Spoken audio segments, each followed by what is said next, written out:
Ah,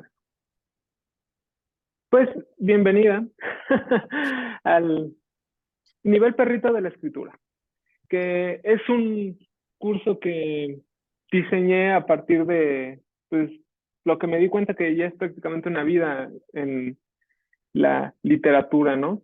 Y que pues parece ser que no, pues no lo había pensado nunca así de esa manera como yo, más bien terminó siendo de una forma distinta a la que yo habría pensado, ¿no? Porque eh, pues cuando era niño, pues lo único que realmente disfrutaba era escuchar música en el radio de mi madre y leer los pocos libros que había que llegaban a alcanzar a llegar a esa oficinita en la que ella trabajaba, que era una pequeña oficina para el gobierno. Entonces, lo que yo disfrutaba más era escuchar música y leer dos, tres cositas. Fueron realmente pocas, porque no teníamos mucho dinero. Entonces, para lo que nos alcanzaba para estos libros de 30 pesos que vendían en el metro, y dije, ok. Pero mucho tiempo no, alguna vez se le acababa la pila a mi Walkman, entonces había que leer, y entonces así me la campechinaba.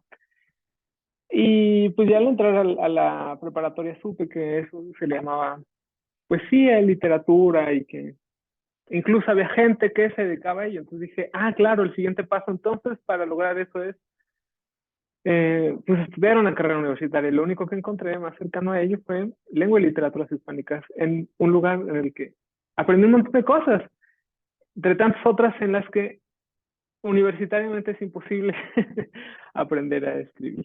Conoces muchas cosas muy interesantes, muy particulares y desde ahí pues fue una cosa que me ha ayudado un montón, pero pues que no, eh, ahí no se forman escritores. Por eso me enteraría mucho tiempo después, aunque me insistieron mucho los profesores, porque de pura casualidad terminé haciendo copywriting para una disquera. Entonces, pues en todo este tiempo yo escribía mis cositas y pues muy bien, muy divertido, pero nunca consideré realmente y sobre todo cuando empecé a ver que, pues, de nuevo, gracias a la universidad empecé a ver que para publicar había que tener ciertos amigos, como que si quieres escribir sobre un tema, o si quieres ser escritor necesitas tener un bagaje cultural, un capital cultural, eh, no, de repente me llené con estas trabas, ¿no? Y algo que me pareció pues natural como escribir unos pequeños poemilletas o cositas que se me ocurrían, pues de repente me encuentro con que hay todo un circuito y una manera de operar muy particular, ¿no? Entonces, no me doy cuenta que sigo escribiendo y de hecho lo termino haciendo a un lado hasta que me reencuentro con Irene, que es la vecina bonita, y que me dice, oye, pues, sabes de dos, tres cositas, ¿no? Eh, sabes escribir, ¿no? Te gusta y te emociona y te dedicas a ello, haces copywriting, vives de la escritura. O sea, pensando yo que me había alejado totalmente, me dice ella, pues date cuenta, estás viviendo de la escritura, ¿no? Lo que tanto habías soñado, no es la escritura creativa que tú piensas, pero además estás haciendo esto, ¿no? Entonces, es de ahí que empieza a desarrollarse esto que digamos el nivel perrito, que es justamente ese nivel en el que funciona lo mínimo, ¿no? Lo mínimo deseable como para que algo funcione. Y eso sucedió. Me dijo, a ver, ¿qué necesitas para publicar? Y dije, bueno, pues necesito textos, ¿no? Y me dijo, pues tienes un montón de poemas. Dije, ok. Y me dijo, ¿y qué más, no? Bueno, pues a eso, después de juntarlos, tengo que darle orden. Pones orden. Si es lo mínimo que tienes que hacer, búscate lo más simple. Entonces le inventé ahí unas secciones, le inventé toda una historia del libro y lo publiqué y salió. Wow. Autopubliqué, lo autopubliqué. Ay, qué bien. Le hice una ¿En editor, piso? está en Medium, por ahí en internet, puedes buscarlo como pequeña obra completa. Es de libre acceso, ¿Cómo? justo eso, pequeña obra completa. Ok. Fausto Vela, y ahí debe de aparecer en Medium o algo, o debe empezar a aparecer. Y justo eso, o sea, había aprendido en la universidad que pues, para llamar la atención de ciertos señores, había que hablar de cierta manera, ¿no? Tenías que inventarle cuentos y todo. Entonces, fue la primera lección del nivel perrito, ¿no? Hacer lo mínimo para que sucediera. Y después de eso, el nivel perrito lo que implica es justamente eso, ¿no? También poder mantenerlo a largo plazo. Me dijo, pues, ¿cómo? A ver, me decía ella, estos señores que tú lees y que insisten mucho en que, bueno, hay que despreciar el dinero porque es una cosa impura, porque el arte tiene que vivir por sí mismo. Me decía Irene, pues tienen a alguien que les ayude a limpiar la casa. No se Claro, tienen que preocupar por la comida. Ese no es ningún nivel perrito, ¿no? exacto. Ahí hay una comodidad y hay una superposición y tú tienes que cuidar y procurar tu trabajo, ¿no?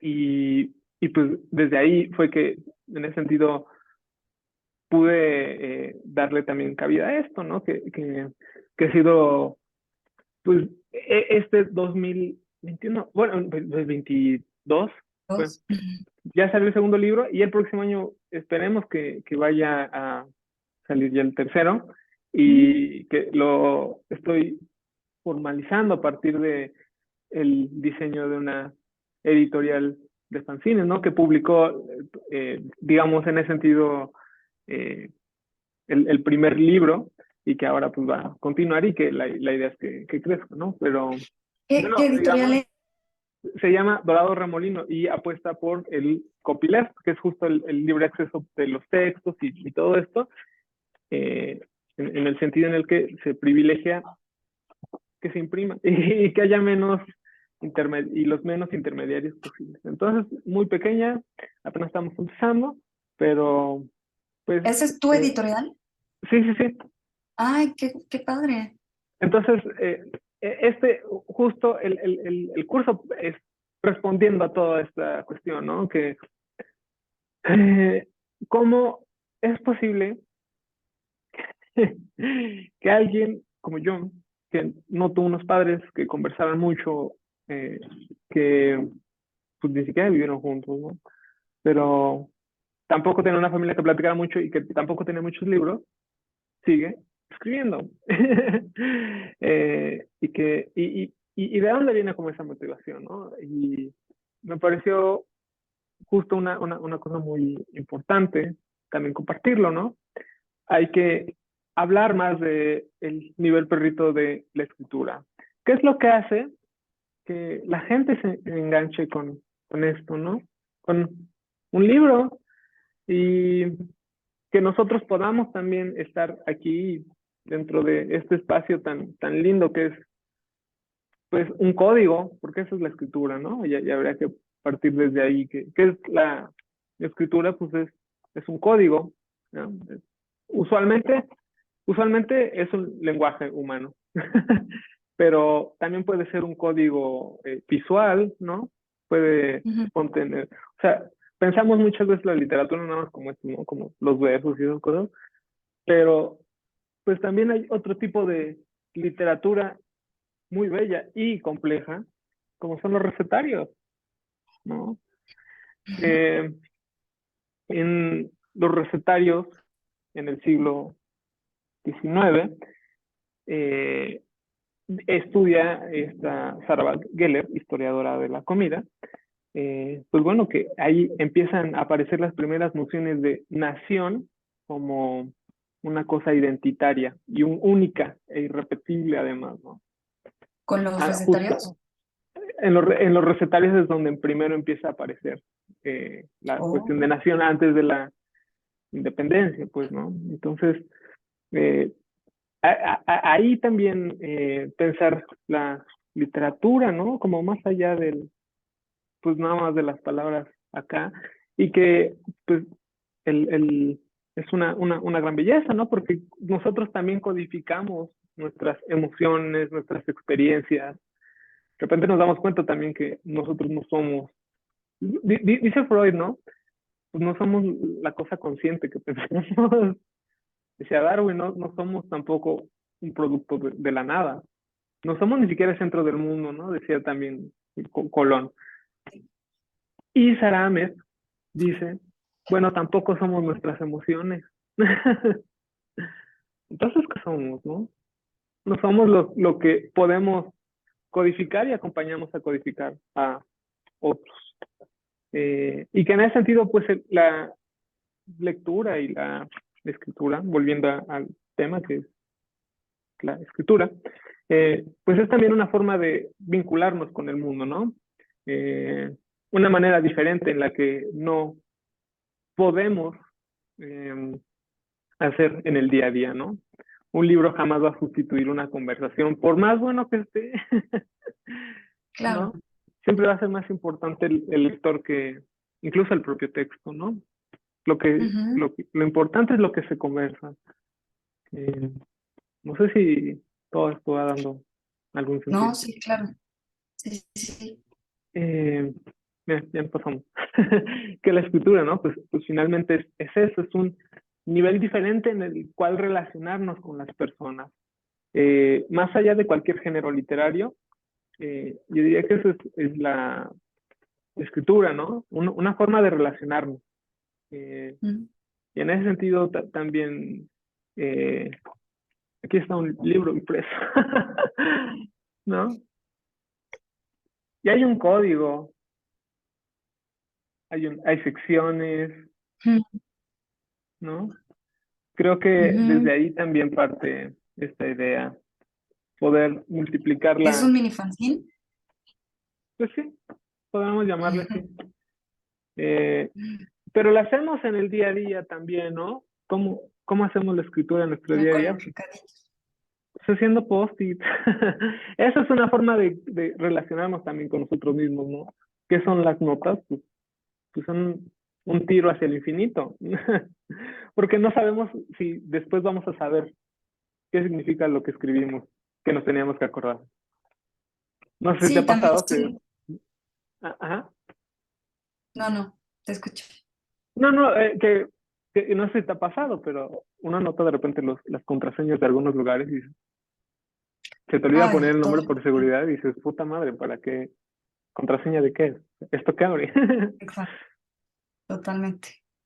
No, y Esa es lo la que escritura, ¿no? pensaba Ajá. también con las notas es que son también conversaciones con nosotros mismos. Mm, Es totalmente. con escucharte a ti en otro momento, ¿no? Alguna anotación que hiciste. Sí. Y pues nada, sí es interesante cómo es tu concepción de la escritura va más allá del libro, ¿no? Por supuesto, por supuesto. Mira, aquí te cuenta. Pues es que, por ejemplo, la prosa está presente en nuestro día a día, ¿no? Dice Juan José Sáenz, es prosa, instrumento de Estado, así lo define, ¿no? Me parece una Ujú. definición muy bella. Que dice, no nos confundamos, ¿no? Ningún político va a hablar en verso. Quiere que su mensaje esté directo, ¿no?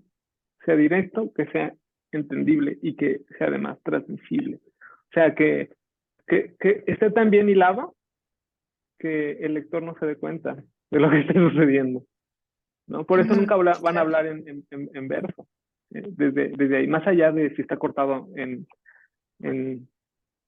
digamos, así, cortado literalmente o no, no por eso no pueden escribir en verso, ¿no? Y eh, no sé si, bueno, y en ese sentido, pues también hay un texto, en, hacemos poesía, ¿no? La gente habla en octosílabos de repente, te das cuenta. Hoy alguien se acordaba José Alfredo, ¿no? Eh, la vida no vale nada. Es un octosílabo y suena muy bonito, ¿no? Y te acuerdas. Y ya te cuenta una historia además. Pero así habla la inmensa mayoría de personas que hablan español en 8 sílabas, porque es el golpe. eh, di- di- digamos, digamos la naturaleza del lenguaje, ¿no? Lo pide. Eh, Usualmente estructuramos así nuestras respiraciones. En el francés creo que son cada 14 sílabas, una cosa así. Pero nosotros, y por eso le salen muy bien los alejandrinos, ¿no? Pero a nosotros Mm, nos salen muy bien las frases de 8 sílabas, ¿no? En un lugar de la Mancha. Ese es un octosílabo, por ejemplo. El Quijote empieza con un verso en un lugar de la Mancha. mm. Pero es una forma también de contar una historia popular. Y la gente seguramente sí decía así, en un lugar de la Mancha. Hace mucho tiempo. Bueno, en realidad no hace mucho tiempo, ¿no? Ahí como una cosita. Pero esas son fórmulas en las que la gente se cuenta cosas, ¿no? Allá en el rancho donde vivía, Mm. etcétera, etcétera, ¿no? Pero de nuevo, de repente, ¿a qué nos enfrentamos cuando hablamos de escritura hoy, no? Hay una serie de cosas que nos dicen, no, no sé si te gustaría como compartir desde ahí, como a qué te has enfrentado cuando quieres escribir o has desarrollado como escritora. Eh, no, bueno, no, yo tenía necesidad de escribir y todavía tengo, pero eh, ¿a qué me he enfrentado? Pues a que hay un, ¿cómo se llama? Ay, ¿cómo se llama esto? Como un canon. Hay Mm, un canon, ¿no? Hay ciertas como expectativas o no sé cómo decirlo, como condiciones, ¿no? Para que entres en ese, pues en el círculo de ujú, literario. Este, ¿Qué más? Mm, pues igual los problemas para publicar, ¿no? Que mm, no es tan sencillo, no es tan no, sencillo. Necesitas, sí, pues no es tan fácil como abrirte mundo, ajá, el mundo. Ay. Y, ujú, ajá, perdón.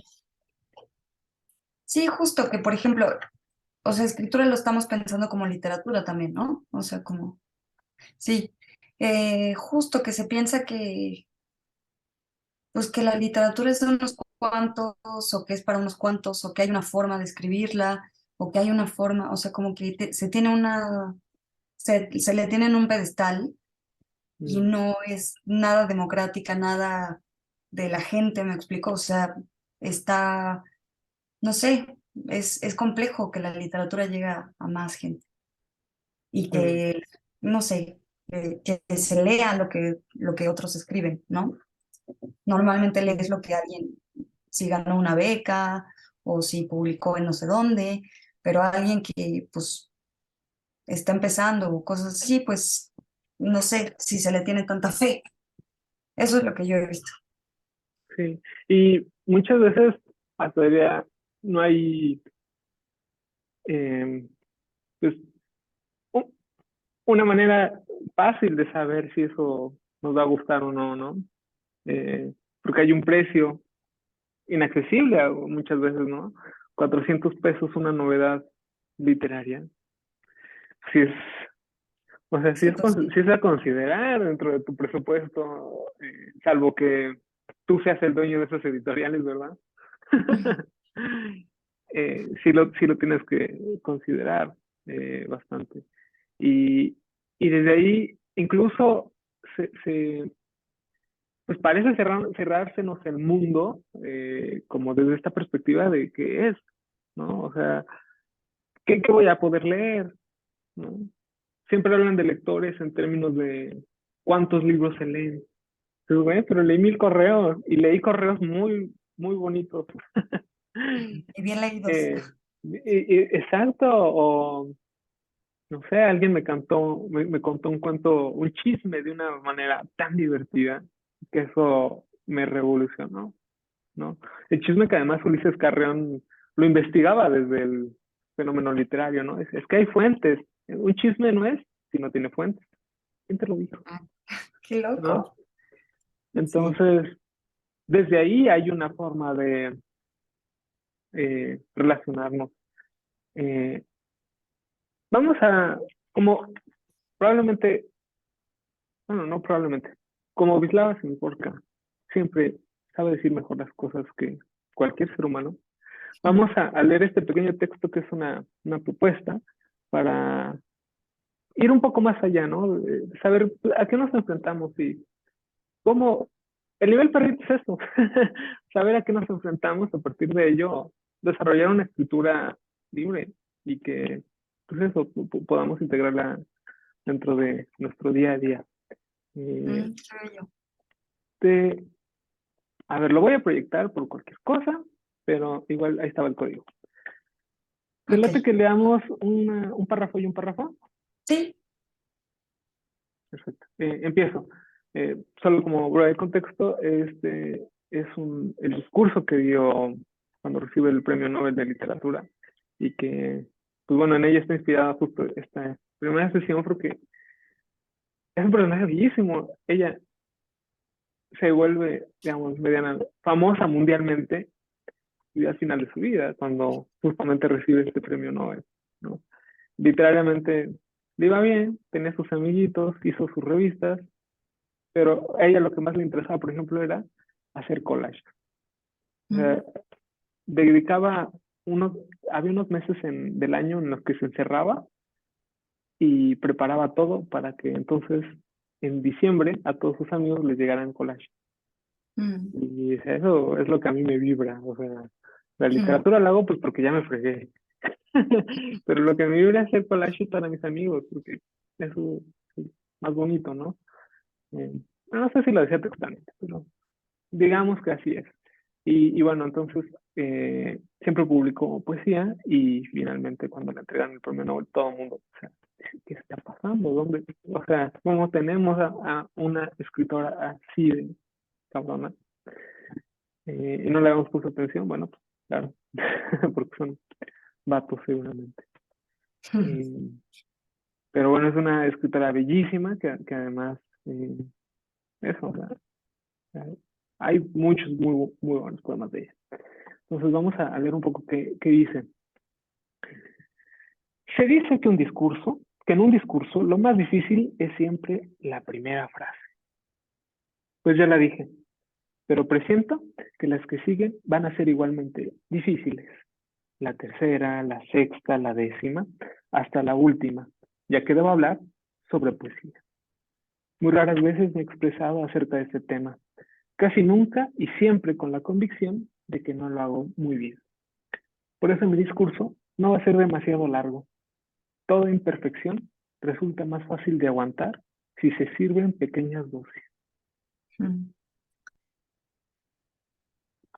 El poeta contemporáneo es escéptico y desconfía incluso, o más bien principalmente, de sí mismo.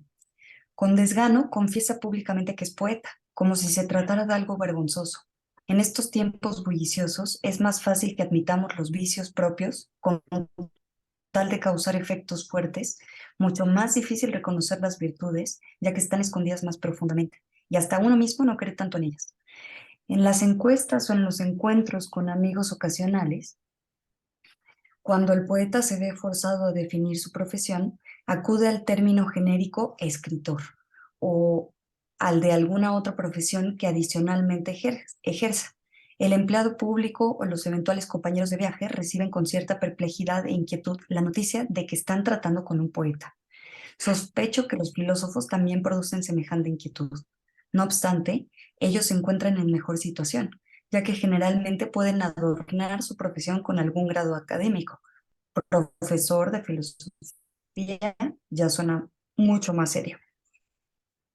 No existen profesores de poesía, lo que haría suponer que esta actividad requiere de Mm, estudios especializados, exámenes presentados en fechas precisas, disertaciones teóricas rematadas con bibliografías y notas y, finalmente, los diplomas recibidos con solemnidad.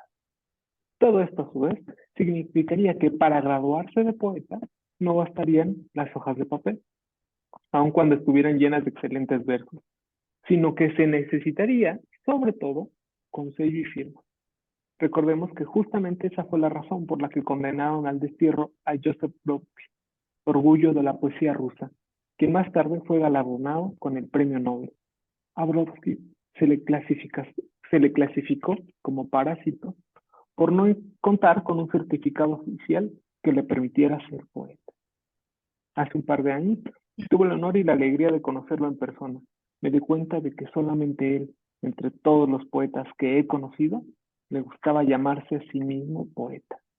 Pronunciaba esta palabra sin conflictos internos y hasta con cierta desafiante desenvoltura.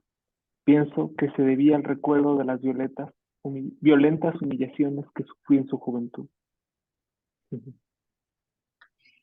En países más dichosos, donde la dignidad humana no es transgredida tan fácilmente, los poetas obviamente quieren ser publicados, leídos y entendidos, pero ya no hacen nada o casi nada en su vida cotidiana para destacar entre la gente. Sin embargo, hace poco, en las primeras décadas de nuestro siglo, a los poetas les gustaba escandalizar con su ropa extravagante y con su comportamiento espectáculos para el público, ya que siempre tenía que llegar el momento en el que el poeta cerraba la puerta, se quitaba toda esa parafernalia, capas y oropeles, y se detenía en el silencio, en espera de sí mismo frente a una hoja de papel en blanco, que en el fondo es lo único que importa. Hay algo que resulta muy característico. Continuamente se filman películas biográficas sobre grandes científicos y artistas. La tarea de los directores más ambiciosos es mostrar en forma verosímil el proceso creativo que condujo a importantes descubrimientos científicos o a la creación de grandes obras de arte. Se puede, con aceptables resultados, mostrar el trabajo de algunos científicos. Laboratorios, instrumentos diversos y aparatos puestos en marcha logran por un momento mantener la atención de los espectadores. Además, resultan muy dramáticas las escenas de suspenso, cuando un experimento repetido miles de veces logró dar finalmente merced a una mínima modificación, con el resultado tan esperado. Espectaculares pueden ser las películas sobre pintores, ya que es posible reconstruir todas las fases de creación de un cuadro, desde la primera raya hasta la última pincelada. Las películas sobre los compositores se llenan con su música, desde los primeros compases que el creador escucha en su interior hasta la obra madura, ya terminada y repartida entre varios instrumentos. Todo sigue siendo muy ingenuo y no dice nada sobre el extraño estado de ánimo que se conoce continuamente como inspiración. Pero por lo menos hay algo para ver y oír. El peor de los casos es el de los poetas. Su trabajo resulta irremediablemente poco fotogénico. Uno permanece sentado a la mesa o acostado en un sofá, con la vista inmóvil, fija en un punto en la pared o en el techo. De vez en cuando escribe 7 versos, de los cuales, después que transcurre un cuarto de hora, va a quitar uno y de nuevo, va a quitar uno, y de nuevo pasa una hora en la que no ocurrirá nada. ¿Qué clase de espectador podría soportar una cosa semejante? He mencionado la inspiración. A la pregunta de qué cosa es, suponiendo que algo sea, los poetas contemporáneos responden de modo evasivo. Y no porque nunca hayan sentido los beneficios de este impulso interior. Más bien se debe a otra cosa, causa. No es fácil explicar a los demás algo que ni siquiera se comprende bien. Yo misma he evadido el asunto cuando me lo han preguntado y contesto lo siguiente. La inspiración no es privilegio exclusivo de los poetas ni de los artistas en general. Habrá siempre un número de personas en quienes de vez en cuando se despierta a este grupo pertenecen los que escogen su trabajo y lo cumplen con amor e imaginación. Hay médicos así, hay Eh, maestros, hay también jardineros y centenares de oficios más. Mira qué bonito. Su trabajo puede ser una aventura sin fin, a condición de que sepan encontrar en él nuevos desafíos cada vez. Sin importar los esfuerzos y fracasos, su inquietud no desfallece. De cada problema resuelto surge un enjambre de nuevas preguntas. La inspiración, cualquier cosa que sea, nace de un perpetuo no lo sé. La gente así es bastante escasa. La mayoría de los habitantes de esta tierra trabaja porque necesita conseguir los medios de subsistencia. Trabaja porque no le queda de otra. No fueron ellos quienes por pasión escogieron su trabajo. Son las circunstancias de la vida las que escogen por ellos. El trabajo mal querido, el trabajo que aburre, es respetado únicamente porque no resulta accesible para todos. Y esta situación constituye una de las más penosas desgracias humanas. No se vislumbra que los siglos venideros traigan un cambio feliz al respecto.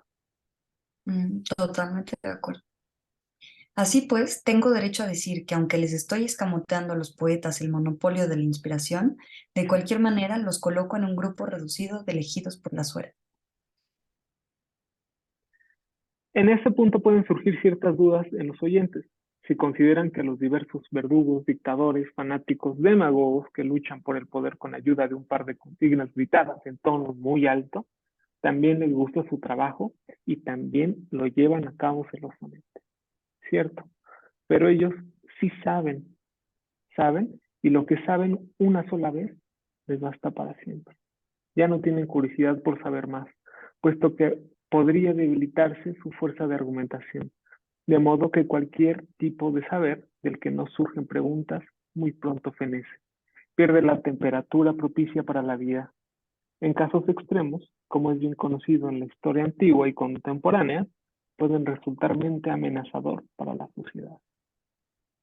Mm. Por lo anterior, estimo altamente estas dos pequeñas palabras. No sé, pequeñas pero dotadas de alas para el vuelo. Nos agradan la vida, agrandan la vida hasta una dimensión que no cabe en nosotros mismos y hasta el tamaño en el que está suspendida nuestra tierra diminuta. Si Isaac Newton no se hubiera dicho no sé, las manzanas en su jardín podrían seguir cayendo como granizo, y él, en el mejor de los casos, solamente se inclinaría para recogerlas y comérselas. Si mi compatriota María Slodowska-Curie no se hubiera dicho no sé, probablemente se habría quedado como maestra de química en un colegio para señoritas de buena familia, y en este trabajo, por otra parte muy decente, se le hubiera ido la vida. Pero siguió repitiéndose no sé, y justo estas palabras la trajeron 2 veces a Estocolmo, donde se otorgan los premios Nobel a personas de espíritu inquieto y en búsqueda constante. También el poeta, si es un verdadero poeta, tiene, tiene que repetirse perpetuamente, no sé. Con cada verso intenta responder, pero en el momento en que pone el punto final, le asaltan las dudas y empiezan a advertir que su respuesta es temporal y en ningún caso satisfactoria. Entonces prueba otra vez, para que las sucesivas muestras de su insatisfacción consigo mismo, los historiadores de la literatura las sujeten con un clip enorme para denominarlas la obra. Hmm. A veces fantaseo con situaciones inverosímiles. Me imagino, por ejemplo, en una osadía, que tengo la oportunidad, que tengo la oportunidad de platicar con Eclesiastés, autor de un lamento estremecedor sobre la vanidad de todas las empresas humanas. Me habría inclinado muy hondamente ante él, ya que es, por lo menos para mí, uno de los poetas más importantes. Pero luego lo habría cogido de la mano. No hay nada nuevo bajo el sol, has escrito, Eclesiastés. Sin embargo, tú mismo has nacido tú mismo has nacido nuevo bajo el sol. Y el poema que has creado también es nuevo bajo el sol, ya que antes de ti nadie lo había escrito. Y nuevos bajo el sol son tus lectores, puesto los que vivieron antes que tú no te podían leer. Y el ciprés en cuya sombra te sentaste no crece aquí desde el principio del mundo. Le dio origen otro ciprés, semejante al tuyo, pero no en todo igual. Y además te quisiera preguntar, Eclesiastés, ¿qué desearías escribir ahora de nuevo bajo el sol? ¿Algo con que completar tus ideas o tal vez tienes la tentación de negar alguna de ellas? En tu poema anterior concebiste también la alegría. ¿Y qué hay del hecho de que resulte ser tan pasajera? Tal vez sobre ella va a tratar tu nuevo poema bajo el sol. ¿Tienes ya algunos apuntes o primeros esbozos? Pues no dirás, ya he escrito todo, no tengo nada que añadir. Esto no lo puede decir ningún poeta y mucho menos uno tan grande como tú. El Mm. mundo, a pesar de cualquier cosa que podamos pensar sobre él, espantados por su inmensidad y nuestra impotencia ante él, amargados por su indiferencia frente a los sufrimientos particulares de la gente, de los animales y tal vez de las plantas, ya que ¿de dónde viene la certeza de que las plantas están libres de sufrimiento? A pesar de cualquier cosa que pensemos sobre sus espacios atravesados por la radiación de las estrellas, alrededor de las cuales se empiezan a descubrir algunos planetas, ya muertos, todavía muertos, no se sabe. A pesar de cualquier cosa que pensáramos sobre este teatro inmenso, para el cual tenemos un billete de entrada, pero su vigencia es ridículamente corta, limitada por dos fechas decisivas, a pesar de no sé qué cosa que no, a pesar de no sé qué cosa más que pudiéramos pensar sobre este mundo, es asombroso. Pero en la expresión asombroso se esconde una trampa lógica. Nos causa asombro lo que sobresale de la norma conocida y comúnmente aceptada, perdón, de una obviedad a la cual estamos acostumbrados. Pues bien, un mundo así, obvio, no existe. Nuestro asombro es autónomo y no procede de ninguna comparación de ningún tipo. De acuerdo, en el habla cotidiana, la cual no recapacita sobre cada palabra, usamos expresiones como la vida común, los acontecimientos comunes. Sin embargo, en la lengua de la poesía, donde se pesa cada palabra, ya nada es común. Ninguna piedra y ninguna nube sobre esa piedra. Mm. Ningún día y ninguna noche que le suceda. Y sobre todo, ninguna existencia particular en este mundo. Todo indica que los poetas tendrán siempre mucho trabajo. Wow, increíble. ¿Qué tal? Qué belleza Sí, discurso.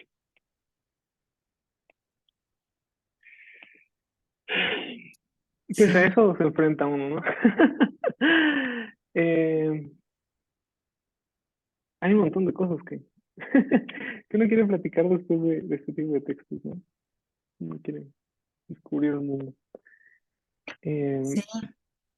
Eh, hay, solo para poder avanzar, solo quisiera decir el tema, ¿no? Me parece muy bellamente hilado que tiene que ver con, porque no sé, los escritores no son eh, fotogénicos, ¿no?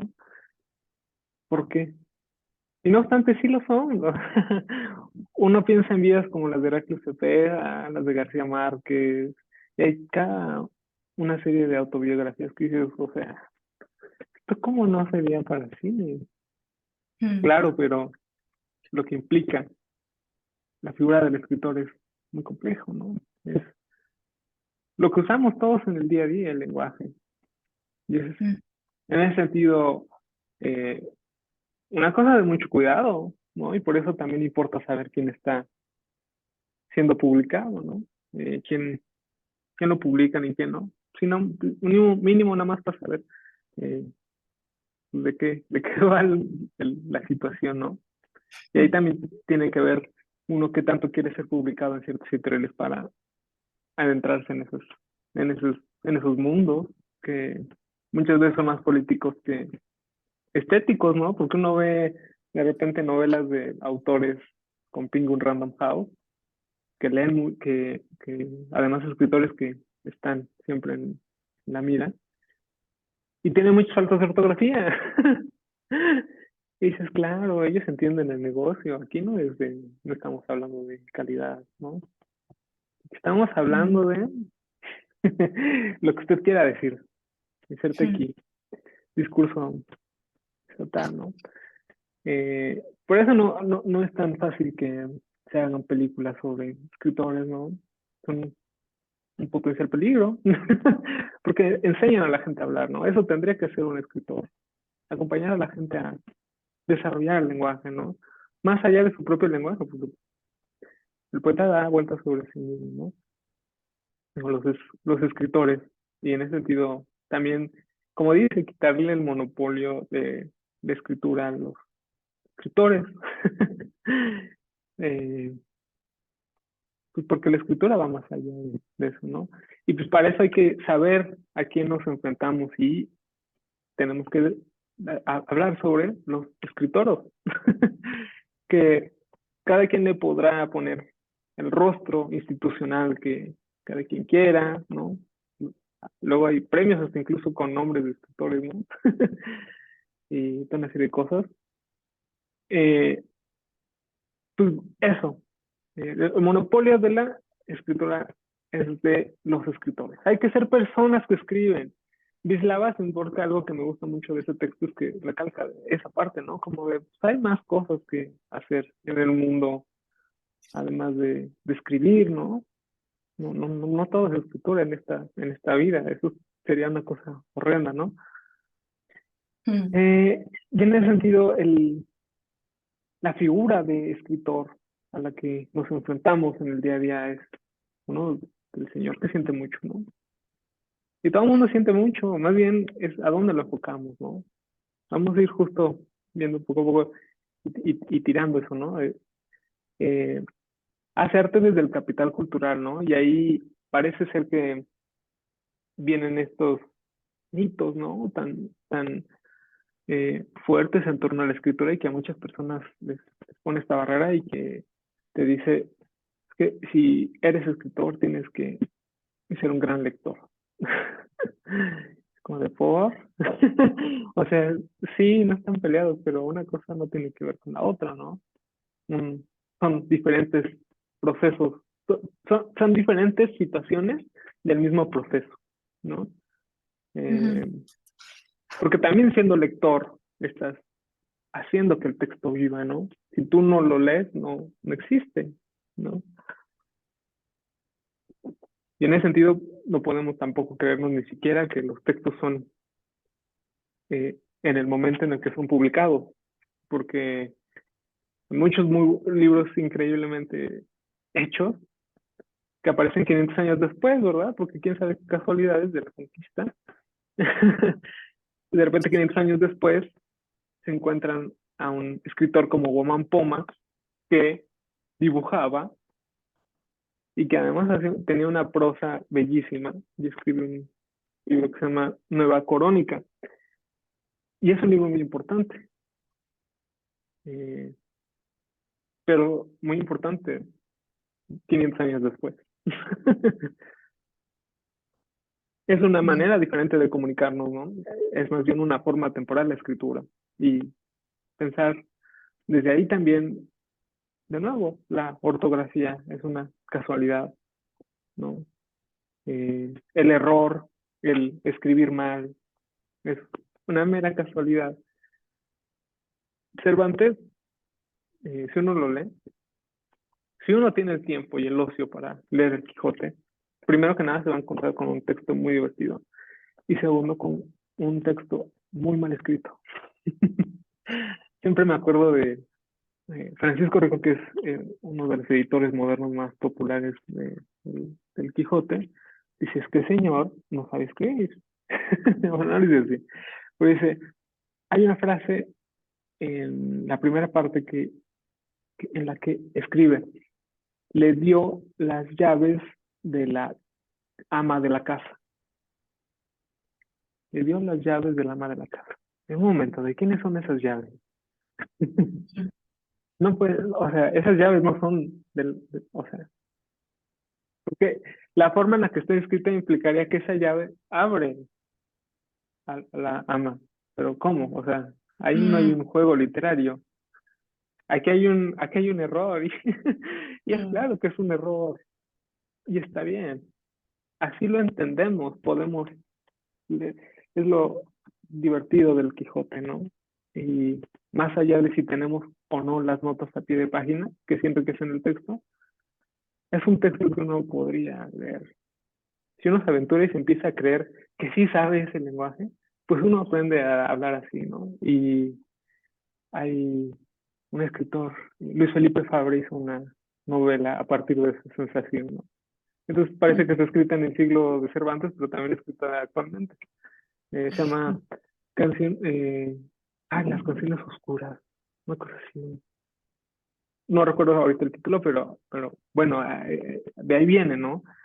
Pero bueno, para que la gente no se sienta identificada como escritores, sucede esta cuestión de que se percibe el, como la escritura como una pertenencia donde hay que tener un capital cultural, porque si no, Ujú. ¿qué vas a hacer escritor si tú no has leído a Dante, si no has leído a Ovidio, si no sabes leer a Góngora y a todos los ensayistas que han tratado de cifrar lo que dijo ese señor Lupita?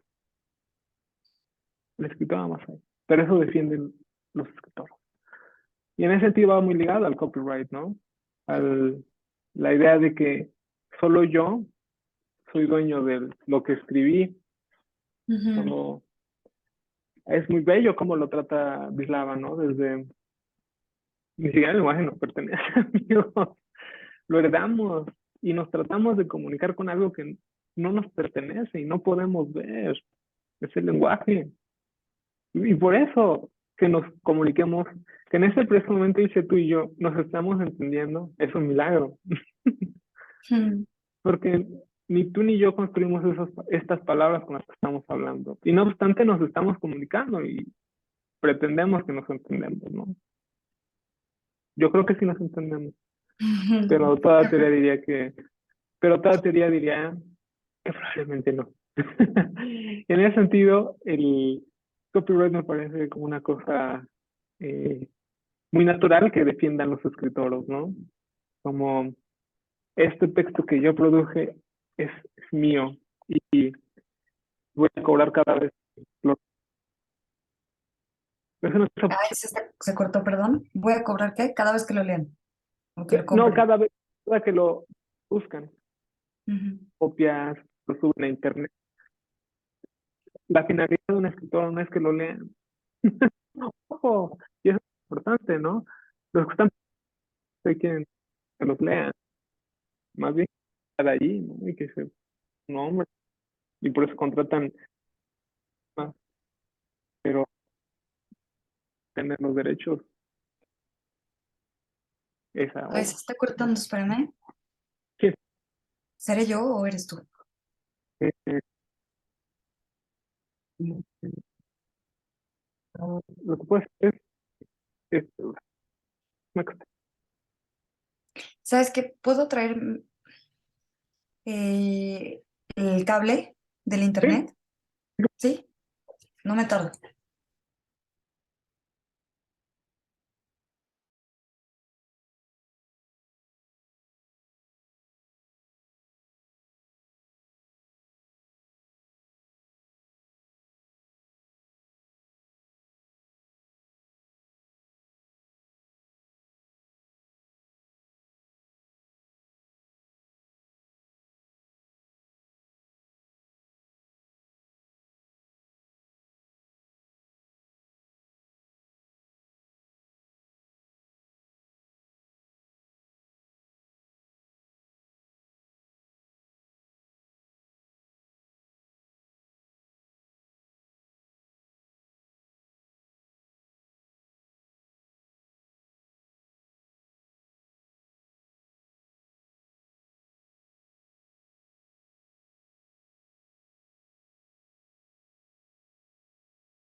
A ver si ya mejor. Listo.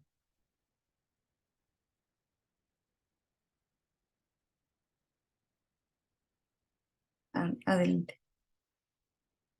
No te escucho.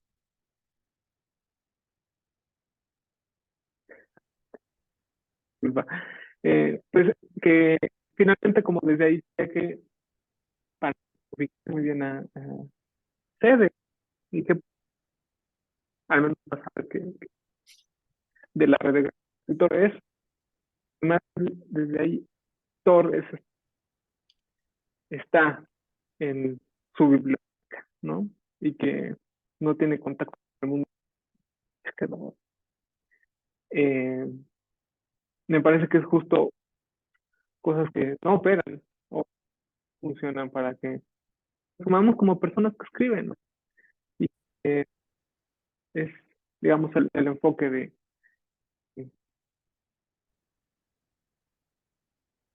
pues, eh, bueno, aquí es un pequeño cuadro interesante, ¿no? Nada más como un eh, ya de manera como Te estás cortando un poquito.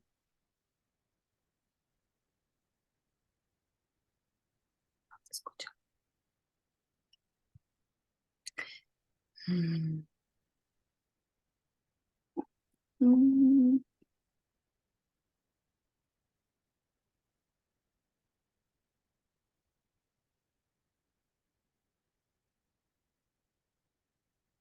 ¿Tú me escuchas? Yo no te escucho.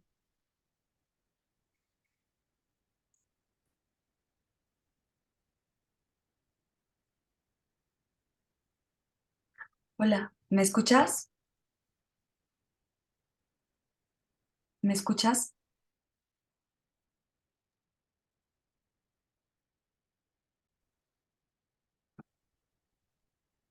Mm. ¿no? Ah, ya, ahorita sí.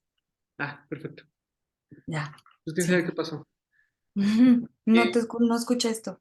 ay, que bueno, que comentaba un poco sobre eh, que finalmente ahondando en esta cuestión sobre qué implica la escritura desde pensar como en la figura del escritor, es decir, como un artista y no como una persona que escribe, pues también tiene que ver con pues, situaciones económicas, ¿no? Y de mercado, como aquí apunta Larry Shinner, que por ejemplo, el genio, ¿no? Todo talento, es decir, toda operación de producir un texto o una obra, una pintura, etcétera, para los artistas es genio, es una inspiración, mientras que un artesano más bien sigue una serie de reglas, ¿no? Y así hay una serie de diferencias bastante importantes. Mm. Y otra situación. Bueno, más bien pasando al tema del texto, y si queremos hacer literatura desde ahí o no, eh, pues habrá que saber cómo funcionan usualmente los géneros literarios, en- al menos en los más populares, ¿no? O los que se venden como literarios, que son fuente de inspiración y en ese sentido uno puede escribir muchos poemas o muchas novelas o muchos cuentos. Eh, Aquí, bueno, vamos a unos puntos clave. Los rojos van a ser como la estructura narrativa, ¿no? Vamos a ver cómo cada uno se desarrolla de una manera diferente, pero de momento quedamos con que lo rojo es la estructura narrativa. Lo blanco en cada uno va a ser el tema y los círculos son estos puntos centrales, ¿no? En los que se, digamos, expone o mayor concentración de cuenticidad o novelidad o poeticidad, o etcétera, etcétera, haya. ¿Qué ejemplo? Más bien, aquí quisiera volverlo más interactivo y ¿Alguna novela que recuerdes, que pienses? Mm, la que te dije que leí, bueno, ponle Madame Bovary. Pensemos en Madame Bovary, justo. Es una novela en todo el sentido de la extensión, ¿no? Tiene un Ujú, principio y se va desarrollando, va creciendo. Y bueno, en lo que va creciendo esta historia de Emma, ujú, tenemos una serie de bifurcaciones, ¿no? De repente, pues hay historias que incluso terminan aquí y no pasa nada. Lo importante de la novela es cuando estas historias convergen, ¿no? Y llamas y convergen con la narración, ¿no? En ese sentido, eh, por ejemplo, el Quijote también, ¿no? Empieza aquí, es un viejito loco que se cree. ujú, Es un escritor, el Quijote es un escritor y por eso Cervantes es genial, ¿no? Porque se está burlando de los escritores. Eh, Empieza aquí y entonces sale y camina y de repente se encuentra a Sancho y se integra por acá, ¿no? Se extiende a lo largo de la narración, de repente aparece aquí un montón de cosas y más bien aquí aparece una historia de Sansón Carrasco y de repente Sansón Carrasco se encuentra con este otro personaje y aquí se conectan, ¿no? Eso es usualmente lo que sucede en las novelas. Eh, También sucede con Pedro Páramo, ¿no? Es ujú, apreciado, digamos, empieza aquí el libro. Aquí empieza el libro, pero realmente la narración o el texto se desarrolla a partir de Pedro Páramo. Su personaje de Pedro Páramo va acá. Nace Juan Preciado, de repente están los otros, los hermanos, ¿no? Que se mueren caballo, Daida, un montón de personajes, hasta que se muere. O sea, no hay, aunque tú quieras empezar tu texto aquí, la estructura narrativa te lleva así en una novela, usualmente. En el cuento, eh, por ejemplo, lo que sucede más bien es que hay un tema particular, ¿no? Aquí el tema no se bifurca. Aquí el tema es uno, y diría Cortázar, eh, decía él que, que el cuento era el vellocino de oro, ¿no? O sea, como tener el vellocino de oro, ya, aquí. Y en ese sentido, el cuento se desarrolla a partir de una introducción. Puedes alargarlo lo más que tú quieras, ¿no? Eh, Puedes incluso hasta ponerte a hablar de un momento en el que viste una paloma pasar, ujú, pero en el momento en el que empieza el clímax, no tienes casi nada de tiempo para terminar. Eso es, en, digamos, en términos generales, un muy buen cuento. Si lo logras, ya estás del otro lado, ¿no?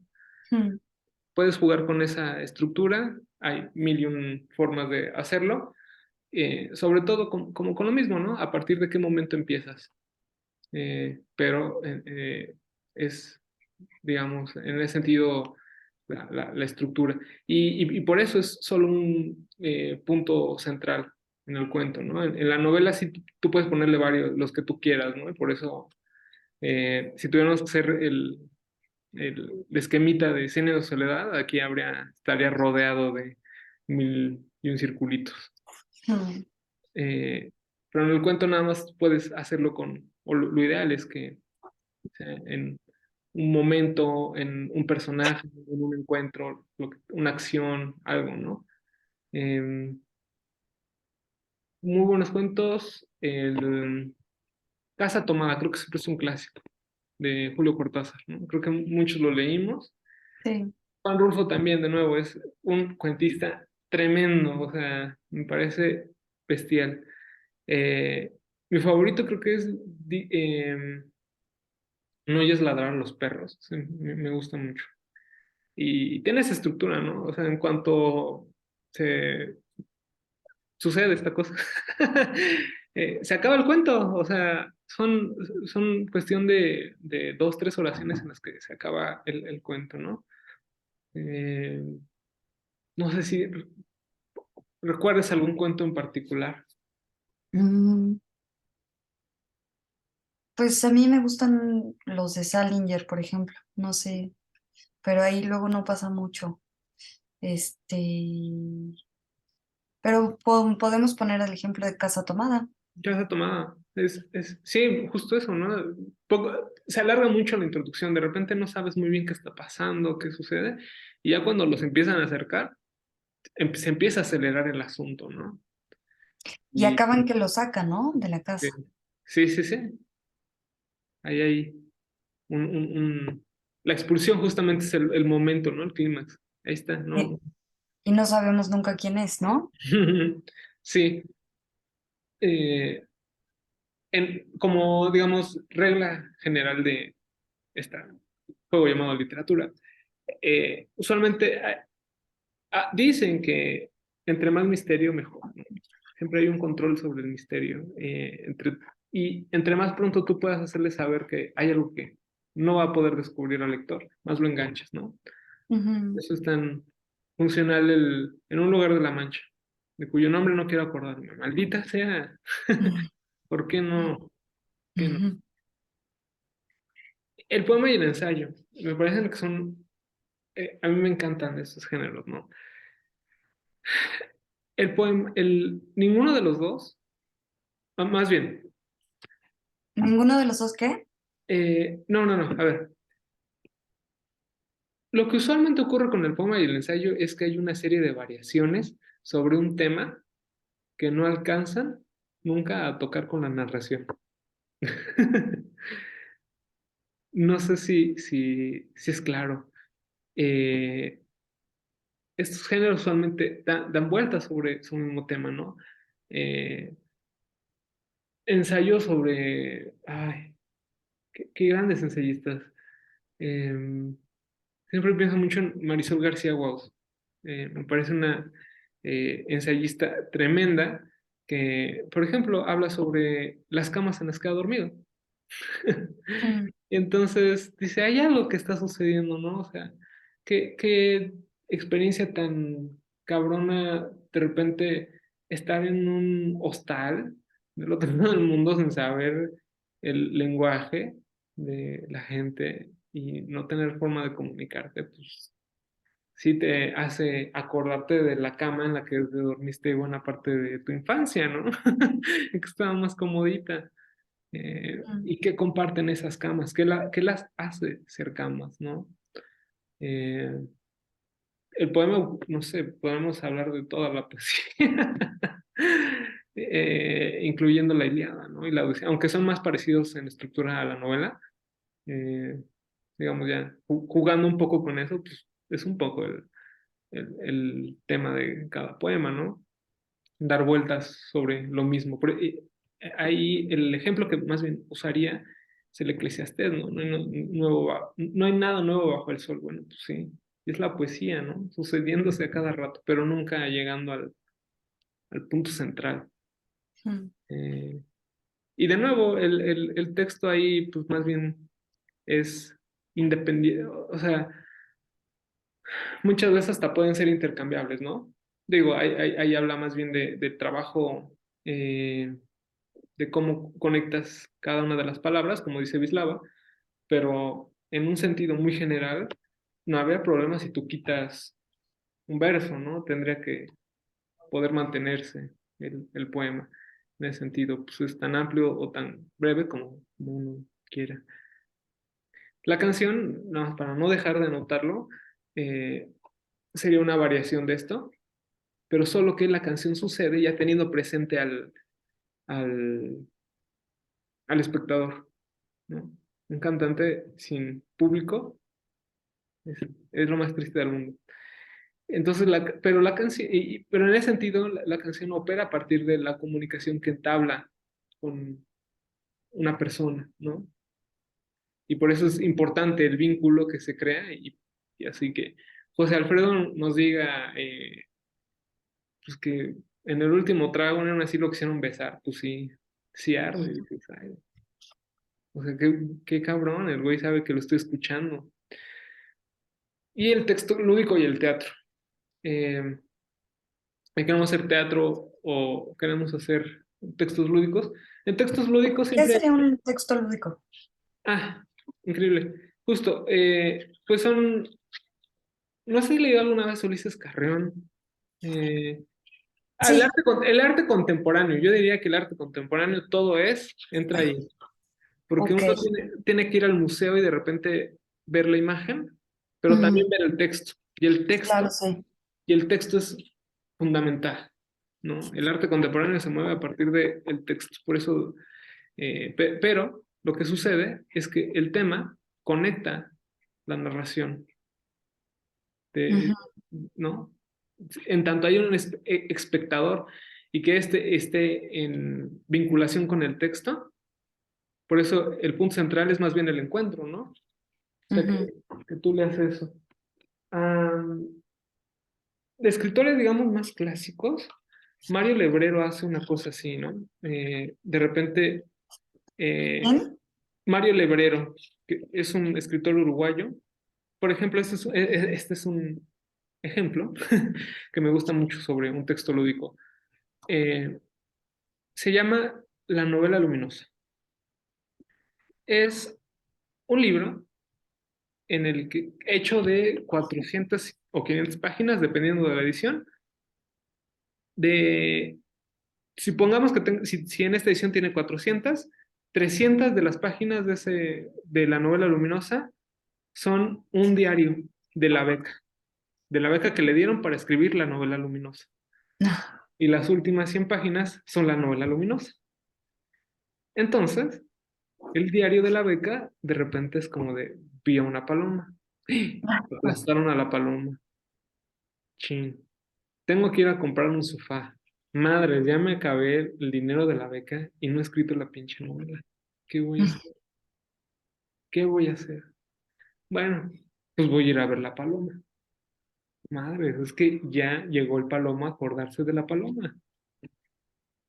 Y sabes, en ese sentido, el, más allá de una función, el, el texto está operando en tanto uno lo lee, ¿no? Ujú, Porque no tiene significado entonces que exista la novela luminosa si no hay un diario que justifique eso, ¿no? ujú, Entonces el texto pasa de lado. Y lo importante es que uno está leyendo un diario y está de chismoso. ujú. Julio Cortázar también hacía cosas así. Bueno, ¿y cómo fue recibido? Por Pues los... Ujú, eh, ya fue al final de su vida, es un gran libro. Como toda su literatura cuando él vivió, pasó como por debajo del agua y lo han recuperado muchísimo muchos escritores actuales, ¿no? Alberto Chimal creo que es uno de los grandes impulsores de la obra del libro. Ahí yo lo conocí, por ejemplo, ¿no? Al menos conocí este texto que se llama Casa de Conejos y que igual es una cosa alucinante porque de repente son 100 pequeñas escrituras que se contradicen, que son ridículas, que son sangrientas, que son a veces pornográficas en torno a un grupo de seres que viven en el bosque y que cada cierto tiempo van a cazar conejos, ¿no? Entonces de repente dicen, los conejos son temibles y no los vamos a cazar porque qué miedo, o sea, ni armados con las escopetas más cabronas que tenemos podemos contra ellos. Entonces, no. Siguiente número dice, ¿cómo vamos a matar conejos? Los conejos son una cosa lindísima. Es más, los adoramos. Y de repente, número 50 dice, el texto que se publica bajo el nombre de Casa de Conejos no es sino eh, una forma para enseñarle a los niños a aprender números romanos. Y estos números romanos, si los pones en cierto orden, pueden develarte un código, bla, bla, wow. ese viaje, ¿no? Y de nuevo, el texto lúdico y el teatro. Quiero serlo muy puntual, ¿no? Porque el teatro también lo ha hecho siempre, ¿no? Busca la interacción con el público e importa incluso más la reacción, ¿no? O sea, aunque tu obra esté sucediendo en la Grecia de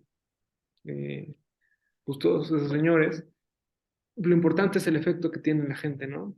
La catarsis que producía para los griegos o para los autores cristianos, ¿no? La conversión y Calderón de la Barca que de repente tú digas, ay, pues sí, igual y la vida sí es sueño, o sea, sí. Y de repente hay Shakespeare, me parece el autor más lúdico y señor al mismo tiempo, porque pone a sus personajes a monologar de una manera muy intensa, ¿no? Pero dices, güey, o sea, me está hablando, que nada más que lo admita.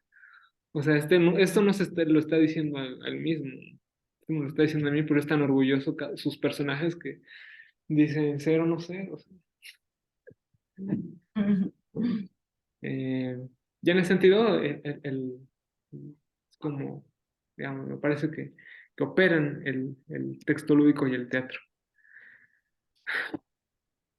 Y, si no, y por eso es la propuesta que uno puede escribir cualquier género literario, ¿no? Es independiente de la calidad o de lo que uno haya eh, experimentado o quiera retratar.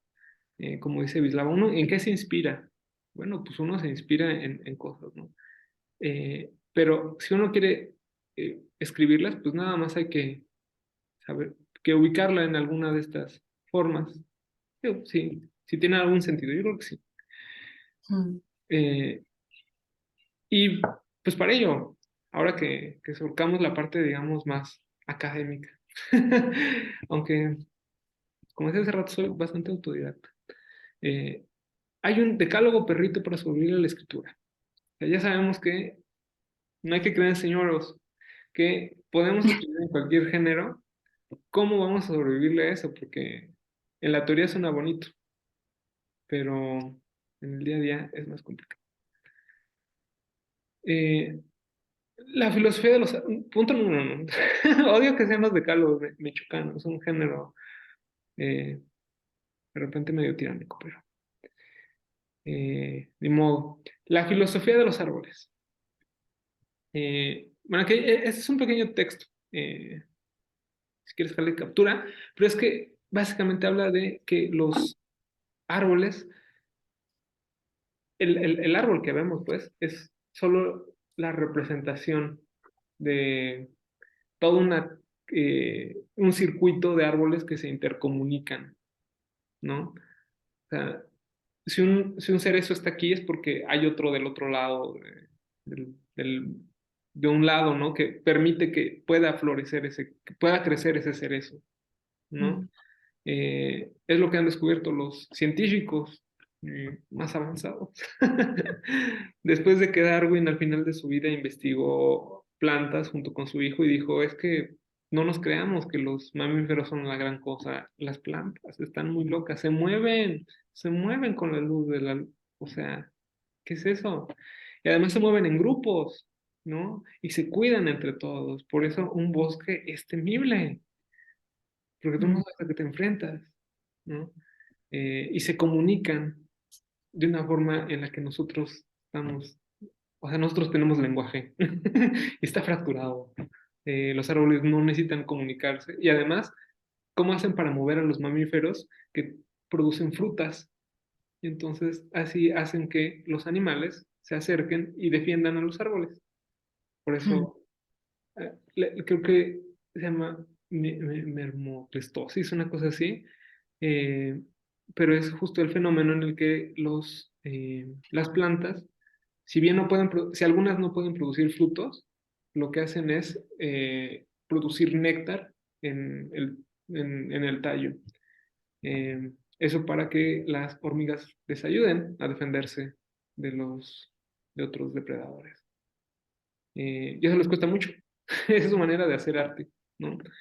Se vinculan con el mundo a partir de esta producción en exceso, que también es la escritura, ¿no? Una producción en exceso.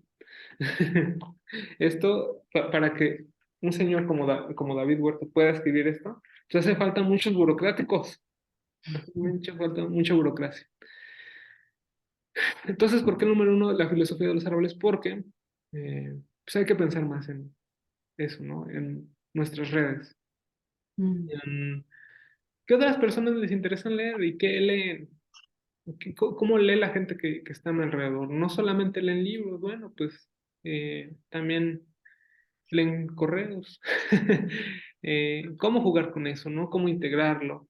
También tener presente que hay una vida que nos sostiene, ¿no? Y que en eso, espero que no se sienta tan repetitivo, pero hay un par de puntos que ahondan sobre ello, ¿no? Estos dos están muy ligados, ¿no? Número dos, el sentir que no tenemos algo es ya en sí algo para decir, ¿no?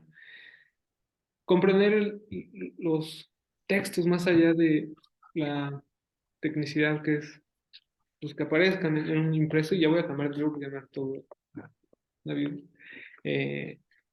Pues nos permite ver que, eh, ay, perdón, ya me perdí. Eh, Sentir que no tenemos algo es ya decir algo. Sí, eh, vaya, esto es apenas el inicio de una, un proceso, un siguiente proceso que es el de lectura.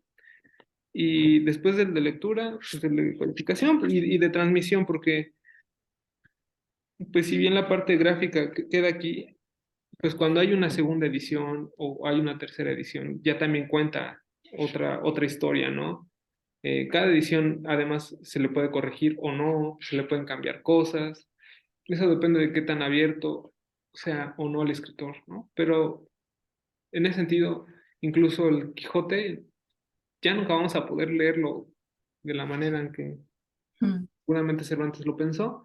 Ahora lo tenemos que leer pues ni modo, o con textos muy feos, o con hojas terribles, o con notas al pie de página pues, un poco absurdas, ¿no? Que nos evitan que nos clavemos y digamos, ah, yo sí puedo intentar entenderle a este señor. Y que ese es el chiste principal de la obra, ¿no? Que de repente el señor cree que puede entender a los caballeros y termina creyéndoselo y los vive, ¿no?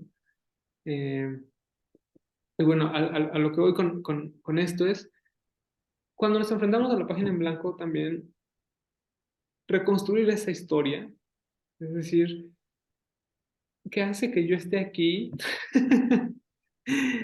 en este preciso momento preguntándome qué quiero escribir? Aunque sé que quiero escribir, ¿no? ¿Cómo llegué a este punto de mi vida? Y así se han escrito varios libros muy aplaudidos además, ¿no? Eh, Pero para ver, La rebelión de los negros me parece un libro muy divertido sobre eso, que es ¿La rebelión de los qué? de los negros, de Mm, Javier Raya. Está también en distribución libre, el PDF. mm, Y es un libro así, ¿no? Que dice, pues es que yo quiero escribir un libro sobre la rebelión de los negros, pero no sé de qué van. Y soy escritor y no sé. Y entonces empieza a pensar en el proceso y en el proceso, en el proceso, en el proceso. Y termina siendo un libro divertido, interesante, con muy buenos apuntes. Em, pero bueno, eso es lo que... O sea, no mm, siempre podemos hacerlo parte de nuestra escritura. ¿Sí? ujú, Ah. Eh, Tres, la inspiración, sea lo que sea, nace de un constante no sé. Ese ya lo vimos en el texto, ¿no? Operando de sí. una bellísima que es, no sé, y como motor de escritura, ¿no? Y de vida, me parece. Eh, Siempre va a abrir más puertas ese no sé, y de repente pregunto. Y no siempre las respuestas son lo mejor del mundo, ¿no? La verdad es que de repente enterarse de cómo funcionan algunas cosas no es no es lo más feliz del mundo. Pero lo que hace es darnos una nos hace tener una toma de conciencia, ¿no? Que nos hace tener una capacidad agentiva o de acción sobre esas situaciones.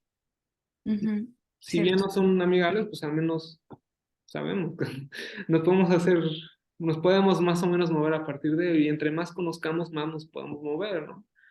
Y no sé, es esa conjunción de palabras tan casual que nos puede hacer libres, ¿no? Mm, Eh, y en ese sentido, la escritura también es puede ser un instrumento para alcanzar nuestra propia libertad. que pues tiene que ser en comunidad, y acompañando a leer a otros y que otros también escriban, ¿no?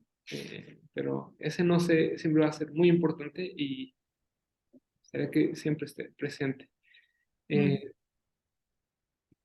4. Es un poco los anteriores, ¿no? El error también es una parte del proceso. Pero como platicaba, el tema de las faltas ortográficas o que no esté bien escrito nuestro texto, no esté como las estructuras, es lo de menos. Eh, muchos textos actuales están mal escritos. Es una cantidad decepcionante de libros. O sea, si pensáramos, si nos compráramos esta idea de que las cosas valen de acuerdo a los números, pues diríamos, la literatura está jodida. No, no hay nada. O sea, en términos de números está bien fregado. Pero bueno, se puede, como la confrontación con la página en blanco también es parte de ese mismo proceso, ¿no? Equivocarnos y también darnos cuenta que, pues, igual, y si yo no lo arreglo, si algo hice bien, pues va a haber gente que me va a acompañar, ¿no? Y que va a acompañarme a cuidar esta historia o esto que escribí, o que se escribió a través de mí, que creo que sería lo más eh, cercano a la escritura, ¿no? El confrontarse a ¿qué es lo que se está escribiendo a través de mí? Bueno, pues eso, ¿no? Eh, para cerrar, y con el ejemplo de Lezama Lima en torno a los errores, es que me parece bellísimo, es que el señor se tardó 20 años en escribir Paradiso, entonces dice al final de su vida, bueno, más bien al final de esos 20 años, que casi fueron al final de su vida, yo ya no la vuelvo a leer, o sea, me tardé 20 años, qué hueva, ya, o sea, hice lo mejor que pude. Le toca a la gente hacerle chamba de corrección. Y pues por eso aparecieron en la edición cubana 500 errores y Wow. nadie se dio cuenta. Solo Julio Cortázar y Carlos Monsiváis que dijeron, es que es un gran escritor y es nuestro compa, vamos a ayudarle. Pero es que no sabe escribir. Mira, le puso muchas comas. Vamos a corregirle sus comas. Entonces, además de los errores que tenía, dijeron, pues esta sí, como que sí lo notamos que es un error, pero los errores los cambiaron por otros errores. Entonces, la edición más difundida en el mundo tiene como 700 u 800 errores. Eso sin contar que además el texto es un texto complejísimo, o sea, si tú lo logras descifrar y le entiendes, se te desactiva algo. Dice, eso decía Lezama Lima, ¿no? Decía, pues por eso tiene que ser difícil, porque una vez que le entiendan, se te desactiva y ya eres feliz en la vida. Pero bueno, eso nunca va a suceder porque la pinche novela tiene 700 errores, ¿no? Pero ¿qué? ¿Y los editores qué dicen?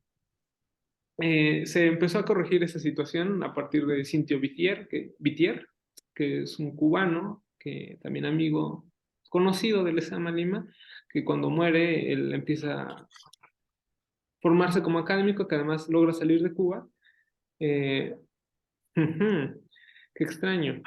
Eh, pero bueno, se hace pues, gran difusor de la obra de Lezama y entre esas cosas lo que le toca al final es que la UNESCO le dice, oye, pues mira, estamos haciendo este proyecto en el que estamos coordinando a toda la gente chidísima de universidades y vamos a editar los textos más importantes de Latinoamérica y los vamos a corregir. Y dije, bueno, pues de aquí. Y se dedicó a hacer esa corrección y de ahí viene pues la cronología de este incidente editorial. Mm. Y la última edición que publicaron en ERA me parece que ya está basada en esa. Me parece. Ojalá sí, pero si no, no importa, porque lo más maravilloso de Paradiso es que aún así la gente dice que es maravilloso, ¿no?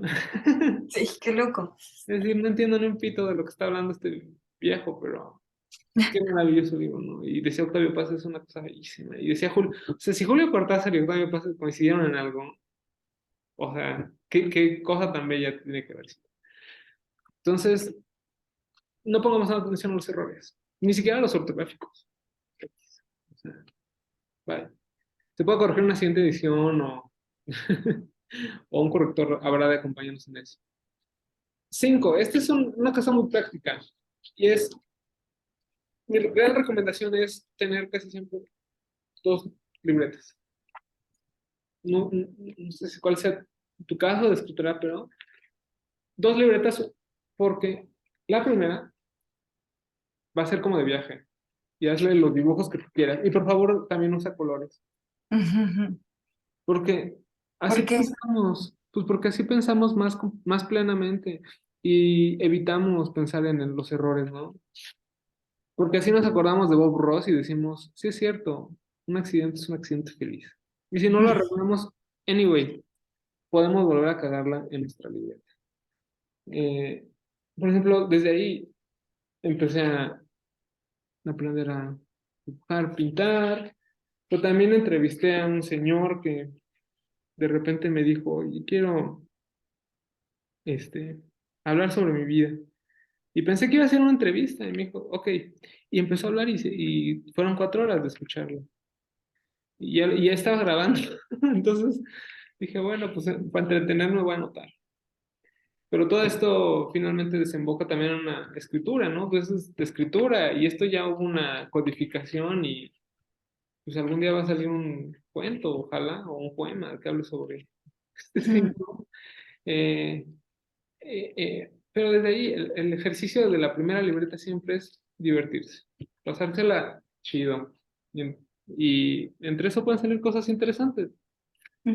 Eh, y la segunda libreta es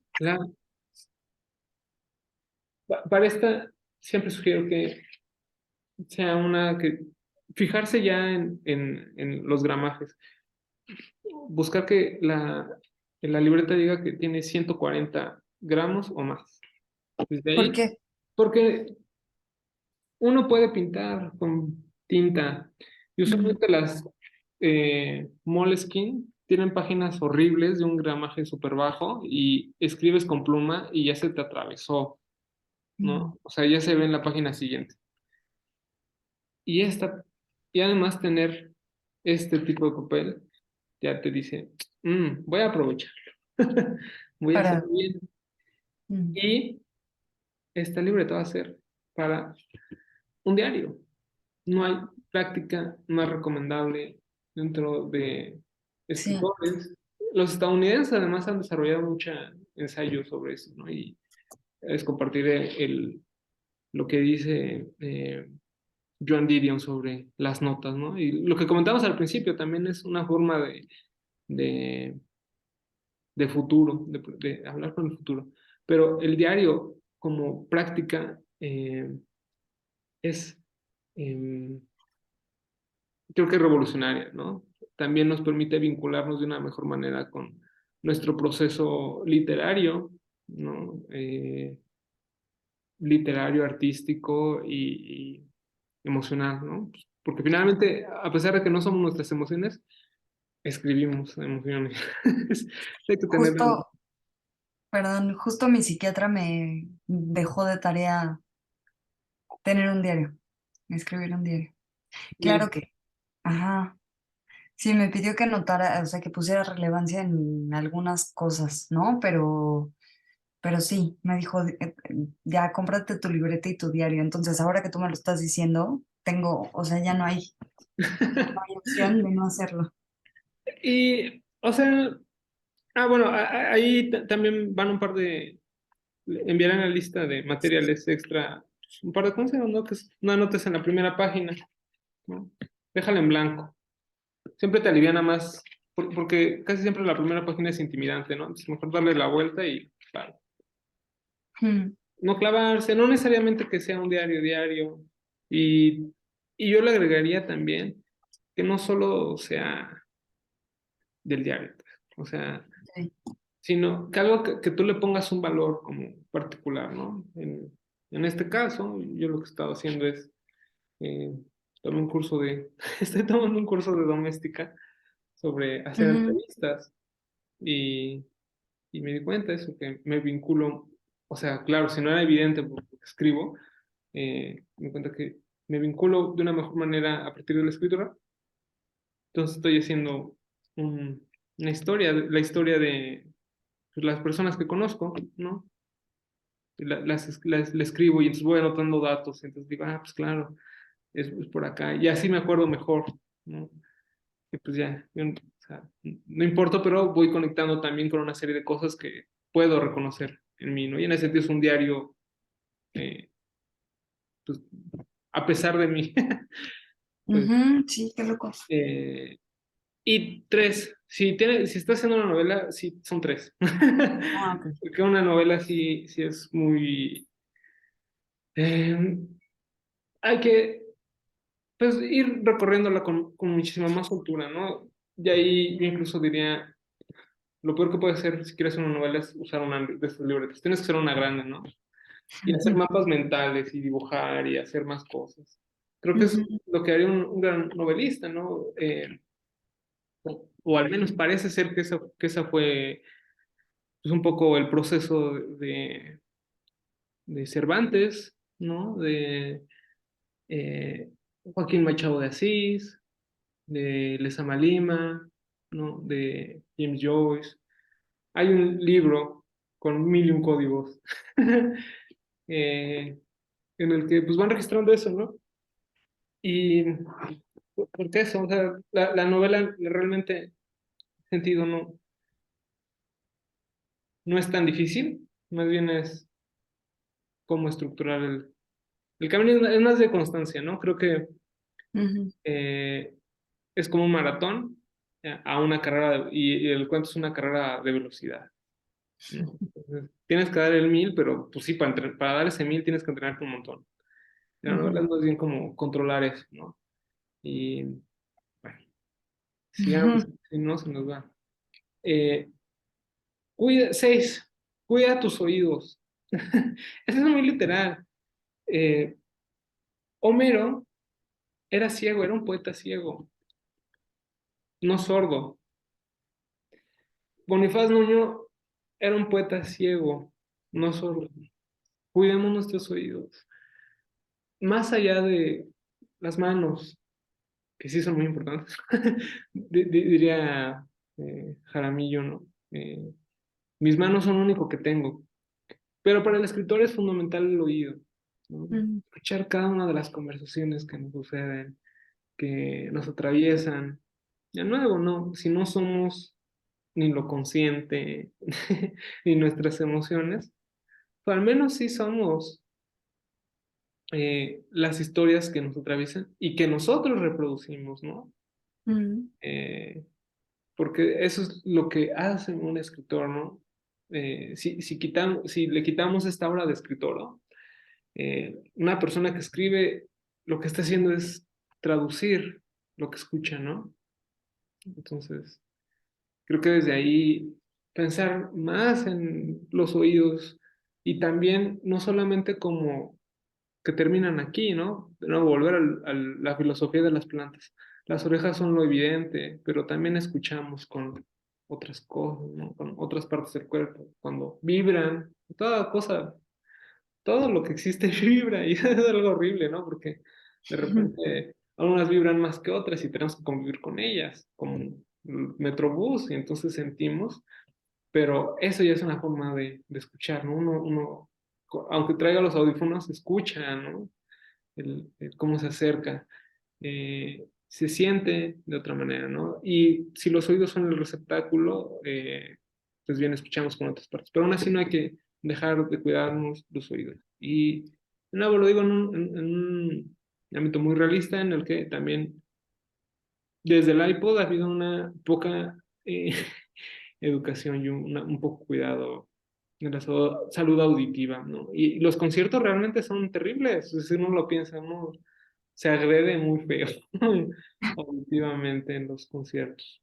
Pues están bonitos y hay que ir con tapón. Pero sí, sí es cierto lo de los oídos y la literatura. Sí están unidos. Esta es son puntos que hace este personaje de la película de Netflix, Stutz, que es el terapeuta de Jonah Hill, Ujú. un actor de Hollywood que de repente Sí está... lo conozco. Sí, lo has visto. Sí. Y justo esto. Ah, no he visto, pero Ah, más bien a Jonah Hill, sí. Lo sí, ubico, sí.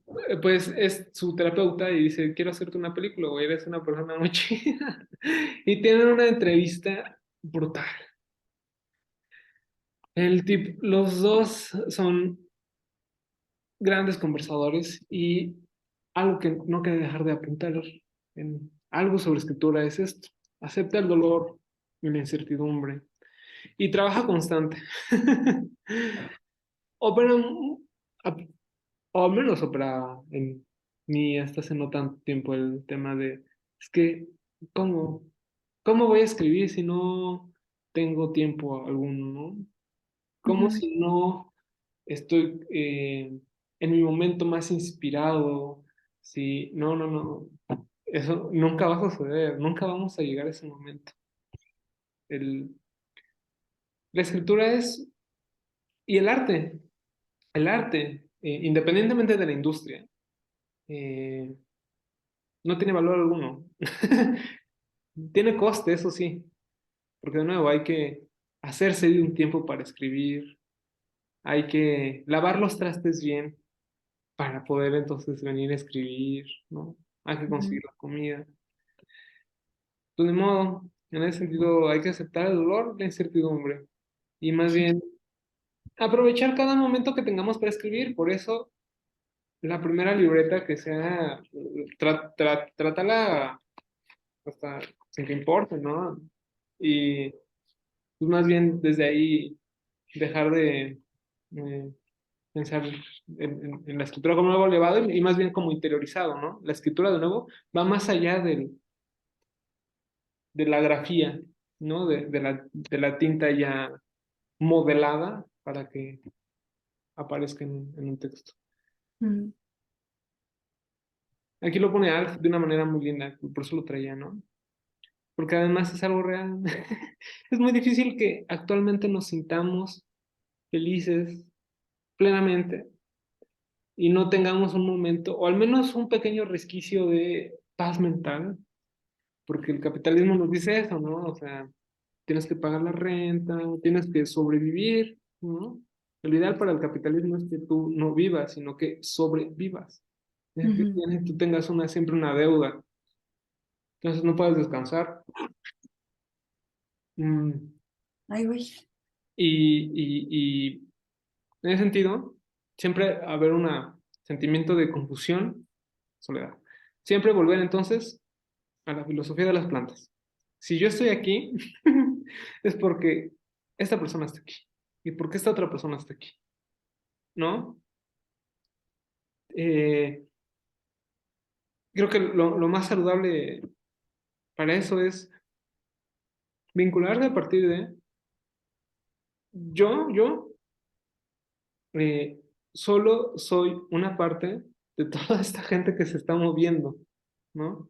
Y toda esta gente tiene también una parte de mí. Y en ese sentido también alivianarse y decir, bueno, pues, ¿por qué me siento de esta manera, no? ¿Qué hace que yo me enoje frente a ciertas situaciones y no frente a otras? ¿Qué es lo que me hace feliz, no? Etcétera, etcétera. Dice Alf, el sistema de dominación en que vivimos produce una profunda sensación de confusión y soledad. Nos hace creer que los afectos son como los recursos naturales, limitados. Esa paranoia dificulta salir del presente y ver más allá de lo inmediato, de lo superficial, de los síntomas. Y ahí la literatura es una gran respuesta, ¿no? Como la literatura que sí es arte, que de Mm, nuevo, ¿no? No tiene que ver si está publicado o no, ujú. sino con esta capacidad de comunicarse con alguien a la distancia temporal, ¿no? Qué locura que mediante estas cosas podamos imaginar lo mismo que alguien como Javier puede imaginar. Esa es la invitación realmente que sucede, ¿no? Claro. Y que pues ya no está aquí y es físicamente, ¿no? Sin embargo, aquí está, aquí literalmente está Javier, ¿no? Y leerlo es una forma de darle vida. Y ahí nos comunicamos y está vivo, ¿no? De una forma muy particular y muy bella y muy íntima que era finalmente su escritura. Mm. Em, y, y bueno, nosotros también nos comunicamos con nosotros mismos eh, y con nuestro entorno. Sí. 8, que va muy vinculado con lo anterior, ¿no? El arte no es una propiedad privada. Esto es de Qué Ulises bonito Fernández. eso. Eh, Sí, qué genial esa visión. Me no, gusta. pues lo decía Bislava, ¿no? No hay nada nuevo bajo el sol. Pues, güey, ¿cuántas veces no se ha dicho esa frase en tantos otros poetas? En poetas, personas, comerciantes, y ahí está. Por eso decía Borges, ¿no? Si, olvídense de todo lo que escribí. Si un verso mío se queda y 1000 años después alguien lo dice de la misma manera en que lo escribí, aunque no diga que lo escribió Borges, ya. Mm. Eso, pensar que eso es posible, ya me hace a mí vivir eternamente, ¿no? Que condena vivir corporalmente tanto tiempo, ¿no? Ay, sí. Pero esa es vida. Esa es vida, ¿no? Porque se ha transformado y no obstante, hay algo que permanece. Ujú. Pues, por eso no es una propiedad privada, porque pues, pensarlo así es condenar al arte como una cosa efímera, ¿no? Ujú. La propiedad privada pasa siempre a manos de otros güeyes, ¿no? No se hereda, lo heredado es diferente, ¿no? En un sentido comunitario. La propiedad privada, por eso finalmente rentamos, ¿no? Por eso el Airbnb, y pensar que el arte es como un Airbnb y que hay que pagar por estar en él, pues está cabrón, porque entonces empezamos a comprar libros de 400 varos que no valen una chingada, están mal escritos, y por eso, 9, no confundas la industria con el arte, Mm. y sobre todo la escritura es una de tantas otras cosas. ¿Es un qué? Es que la industria dice que busquemos no, inventémonos a un escritor. Este escritor. Vamos a borrarle el apellido, digamos que es escritor. La industria te dice que solo hace esto, solo escribe, no vive de otra cosa, ¿no? Ujú. Eh, y en ese sentido, hay un control sobre el escritor, en el sentido en el que no puede ser tantas otras cosas. Y depende de que entonces siga produciendo estas cosas. Y si no las produce, se muere. Pero cuando se muere, entonces es cuando realmente van a valer las obras de arte, ¿no? Por eso Van Gogh era tipazo. Bueno, a mí es vino un imbécil, ¿no? Él y Gauguin eran unos imbéciles, pero hacían gran arte. Pero bueno, pues creían demasiado en la industria. Más bien, la industria funcionó como tenía que funcionar, ¿no? Muy solo hasta que estuvieron muertos empezaron a valer sus obras. Pero artísticamente eran invaluables, ¿no? Sí. Y percibir desde ahí el arte creo que es bastante más saludable, ¿no? Y la escritura es una de tantas otras cosas. Paul Gauguin desde ahí decía, más bien desde un lado opuesto decía, ojalá hubiera leído más, mis pinturas habrían salido más chidas, ¿no?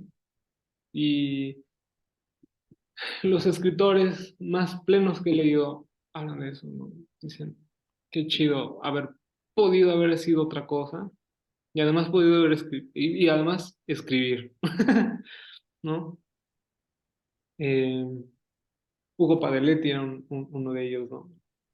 Poeta y pintor, y decía, "Ah, o sea, ¿qué me importa ninguna de las dos cosas? Si una no la hice, pues en la otra me la paso chido. Padenetti. Padeletti, el argentino. Mm. Muy bello porque decía, pues claro, la primavera, lo decía de una forma muy bella. Eh, una primavera no canta invierno. Una cosa así. Wow. Me gusta la idea, por eso siempre intento recordarla. Pero lo hice de una mejor manera. Y Mm. eso, no confundir la industria con el arte, ¿no? Eh, no dejar de insistir en ello. Libros publicados por editoriales grandes están mal escritos. Y estructural y ortográficamente. Y lo ortográficamente ahí sí, personalmente me enoja mucho porque esas son tus reglas. O sea, yo no pedí jugar con las reglas de la ortografía, pero ustedes sí, y están Ah, fallando. O ujú. sea, Sí, siempre. sí, sí. eh, y número 10. No dar por sentado el mundo. ¿Qué vida sostiene nuestra escritura? Además de no ser, yo recargaría esto siempre, ¿no? En términos de que hay una fuerza social y política que opera siempre detrás de nosotros, ¿no? Ujú. Mm. Una de las cosas que no sé si he encontrado muy bien en la literatura, pero me gustaría haberlas encontrado más, es justamente eso, ¿no? Que si estamos aquí es eh, porque suceden cosas que permiten que nosotros estemos aquí, ¿no?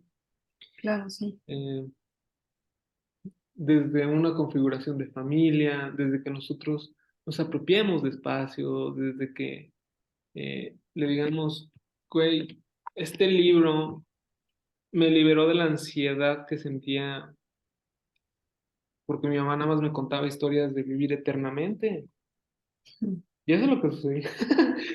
Eh, y leer libros me liberó de esa ansiedad, ¿no? Y pues por eso cada vez que puedo, güey, lee este libro, o sea, si, si, si pudo conmigo, porque no con otras personas, ¿no? Ujú. Eh, pero eso, no dar por sentado el mundo, ¿no? ¿Qué vida sostiene nuestra escritura? Bueno, pues también, eh, pues que mi madre no leyera, ¿no? Mi Claro, sí. padre, eh, y que aún así mi madre decidiera, pues órale, pues, te acompaño en lo de la escritura, ¿no? Ándale. No te entiendo, pero pues algo, es decir, ¿no? Y hay una confianza también en el mundo, y que, pues creo que hay que, de nuevo, ¿no? Son reglas que operan, ¿no? Pero llevarlas al límite de, pues, ser honestos, ¿no? Ser lo más honesto posible que se pueda. eh, Y es sorprendente lo que se puede desde ahí, ¿no? Ah, y esa era la propuesta. Eh, había otro, es que no sé si te llegó, había un correo, porque todo esto, la propuesta de este curso es que además eh, puedan producir un texto como ustedes se sientan cómodos, eh, y con el género que más les guste. eh, la propuesta era preguntarse, con todo esto, ¿cómo se conversaba a la hora de la comida cuando era niño? Mm. Después de esta conversación, monólogo que eh, de repente parecía, lo siento mucho por eso, eh, pues la idea es esa, ¿no? ¿Cómo se conversaba a la hora de la comida? Creo que es una pregunta muy interesante vista a las luces de, pues de esto que hemos expuesto, porque ahí es el momento en el que muchos eh, aprendimos un lenguaje, ¿no? Y es eso lo que construye la literatura en un sentido literal, ¿no? Uno escribe con palabras y esas palabras son lenguaje. ¿no? Y decimos, podemos escribir en un libro, podemos hacer dibujos en un libro, pero si queremos jugar las reglas de la literatura, pues es sobrevivir sin los dibujos y con puras palabras. Y ese es un gran riesgo. Pero entonces, reconocer dónde viene, ¿no? ¿Quién nos ha acompañado? ¿Qué permitió que nosotros hablemos de tal manera, ¿no? Y tengo que decir que el ejemplo personal es que yo terminé escribiendo poesía por eso, porque en mi familia no se conversaba a la hora de la comida, ¿no? Era un momento muy solemne, y entonces tuve que aprender a inventar mis historias, ¿no? Pero pues si nadie platicaba mis historias, no había manera de, de conversarlas. Eh, Algunas veces me tocaba platicar con, más bien comer con una prima que tiene síndrome de Down, entonces no había tampoco una comunicación, eh, pues digamos formal, ¿no? En un sentido sintáctico, como la gente escribe en prosa, decíamos, como el Estado. Pues más bien se hablaba desordenadamente, se hablaba cortadamente. Cuando no era eso, y cuando se hablaba, realmente una parte se decía hablada y la otra en gestos, en jetas, diría mi chica. Hacen muchas jetas. Bueno, pues ya cuando empecé a estudiar y a seguir escribiendo, me di cuenta que así escribían los poetas, cortado, maltrecho, sin darse a entender, pero que algo contaban, y por eso terminé escribiendo poesía. También le daba la vuelta a todo eso, ¿no? Em, y que lo sostiene, bueno, lo sostiene también un desconocimiento de cómo llegaba la comida a la mesa, de que siempre había, de que comíamos para sobrevivir, no para vivir. Y eso cambia mucho, eh, la historia de los alimentos. Y desde ahí es el ejercicio para la siguiente sesión y más bien Escribir, para ir desarrollando. escribir un texto Sí, como tú de decías, cualquier género que cualquier género. hable sobre cómo conversaba a la hora de comer cuando era niña. Sí, si no te late o quieres otra propuesta, la otra propuesta es hablar de la inspiración. ¿Qué persona o qué momento te has sentido inspirada? ¿En qué cosa te sientes inspirada, no? Mm, Alguno de esos dos temas que te gustaría desarrollar. Eh, ok. Esa es la propuesta. Y eso. Las siguientes sesiones espero que no sean tan unidireccionales, pero me parece que es lo que sucede con la literatura. De repente, eh, pues parece que hay reglas contradictorias, pero pues, realmente no las son tantas, ¿no? Y que es más bien divertido. Y pues nada más hay que hacerlas presentes y desde ahí moverse. No sé qué te pareció la propuesta. Sí, me gusta mucho. Estoy puesta Muy bien. para hacerlo. Y no sé si quisieras agregar algo más, ¿te llamó la atención algo en particular? Mm, sí, bueno, varias cosas que me quedo pensando. El texto ¿cómo se llama? Bislava. Vislava, de Vislava, enorme. Y el decálogo también me pareció muy interesante. Este, Me gustó mucho también varios puntos. Me quedo pensando también en el punto uno de la filosofía de las plantas. Y siento que tu forma de ver la literatura, o sea, me gusta bastante porque es muy abierta, o sea, lo está quitarle los moños y no sé cómo decir, sí, como sacarlo de allá arriba y aterrizarlo y no sé si estoy usando una buena palabra, democratizarla, o no sé cómo hacerla para todos, o sea, como para bajarla, ¿me explico? Bajarla del pedestal y eso me late muchísimo. Y me interesa mucho este ejercicio de dejar de uno ponerse el adjetivo de escritor, no es adjetivo, es el epíteto, ¿no? Así yo soy escritor, y más bien ser una persona que escribe Sí, y que sí, lee, totalmente. eso está muy chido, muy Pues chido. escribir, espero que te lata. Y la siguiente sesión Ay, vamos a... Uno no escribe solo. A pesar de que... mira, hoy fue una sesión de pensar mucho en uno mismo, porque finalmente es el eje, ¿no? Eh, el cuerpo vinculante de todos esos textos es Eh, pero en la siguiente sesión nos vamos a cuestionar un poco quién nos acompaña, ¿no? ¿Cuáles son esas voces que nos acompañan mientras escribimos, ¿no? ujú, Nuestros referentes, a quiénes ubicamos. Muchas veces también es muy aliviador pensar en eso, ¿no? ¿En quién pensamos mientras escribimos, ¿no? ¿En quién? O sea, puede ser un escritor que digamos, o sea, yo termino un texto porque digo, eh, si pudiera, se lo daría a leer a Neruda y me imagino que él lo autoriza, entonces ya, digo, está terminado, ¿no? ujú. O más bien pienso en si, por ejemplo, la vecina bonita para mí es la persona que me hace decir,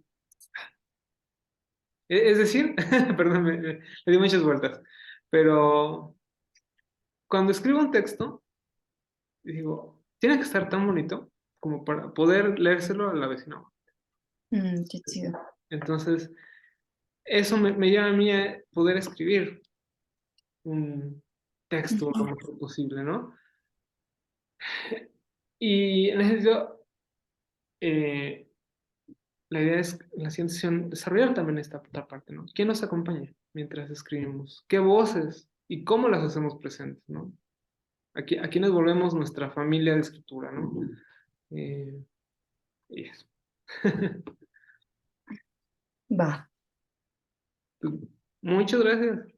No, pues gracias a ti, oye, que me aceptaste a mí solita. No te preocupes. Y gracias por ampliar el horario. Te lo agradezco mucho. Pues descansa y espero que Nos disfrutes la vemos el lectura. miércoles. Sí, Ok, va que va. perfecto. Chao, tú también descansa. Bye. Bye.